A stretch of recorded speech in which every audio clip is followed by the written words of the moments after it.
శ్రీమాత్రే నమః. పెట్టనమ్మ ఎలాగో పెట్టదో పెట్టే ముండకి ఏమొచ్చింది మాయరోగం అంటారు. పెట్టందే అమ్మే, పెట్టేది మాత్రం తిట్లకి గురైంది. అచ్చన్ నరేంద్ర మోడీ గారి విషయంలో కూడా అదే జరుగుతుంది.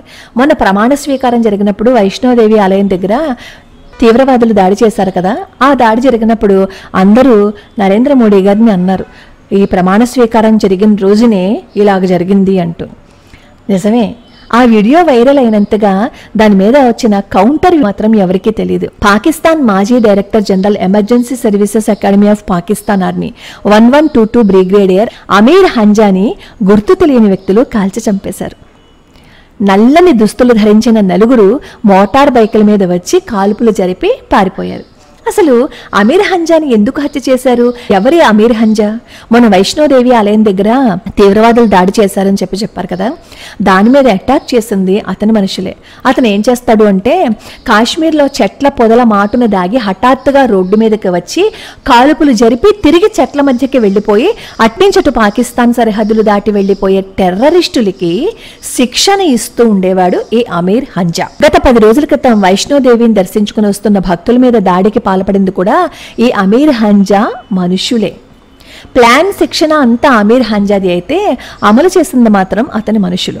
ఆల్ ఐస్ ఆన్ రైజీ అని మనం ప్రచారం చూసాం కదా. పాక్లో దాక్కున్న అమీర్ హంజా శిష్యులని అమీర్ హంజాని చంపడానికి 3 రోజుల ముందే వాళ్ళని కూడా లేపేశారు గుర్తు తెలియని వ్యక్తులు. పాకిస్తాన్ పార్ట్ అయిపోయింది. కాశ్మీర్లో వీళ్ళకి సహకరించిన 3 సైన్యం లేపేసింది. రైజీ ఘటనకు సంబంధించి ఎవరు కారుకులో అందరూ పైకి పంపబడ్డారు. కానీ ఇవన్నీ వార్తల్లో చెప్పరు.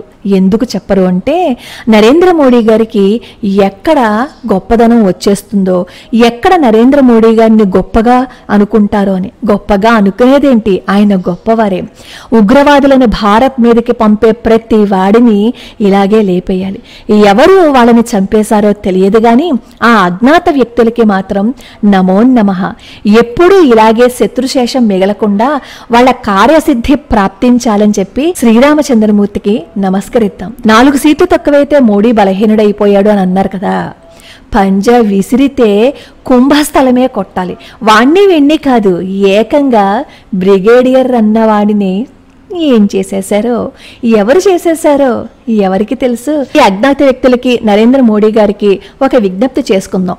మన దేశంలో ఆవులను చంపేస్తున్నారు. మొన్న 195 ఆవుల్ని ఎక్కడికి మాయం చేసేసారో తెలియదు. ఇవేంటి, దేశం మొత్తం మీద ఆవుల్ని చాలా దారుణంగా చంపేస్తున్నారు. కర్ణాటకలో మొన్న ఏం జరిగిందో అందరికీ తెలుసు కదా. ఇలా ఎవరైతే ఆవులని హింసించి చంపేస్తూ ఉన్నారో, ఈ ఘాతుకాలికి కారణమయ్యే ఎవరిని బ్రతకనీయకుండా ఉంటే ఆవులు జోలికి వస్తే గుండె దడదళ్ళడిపోవాలి.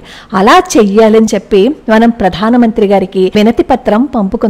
అప్పుడైనా సరే ఈ గోహత్యలు చేసే వాళ్ళకి బుద్ధి వస్తుంది. భారత్ వైపు చూడాలి అంటే ఫ్యాంటలు తడిసిపోయే విదేశస్తులు ఎలా అయితే గడగళ్ళడిపోతూ ఉంటారో, మన గోమాతల జోలికి వస్తే కూడా చేసిన పాపానికి శిక్ష అమలు చేస్తారు అనే ధ్యాస గనక ఈ గోభక్షకులకి వస్తే మన దేశం ఎంత బాగుంటుంది చెప్పండి.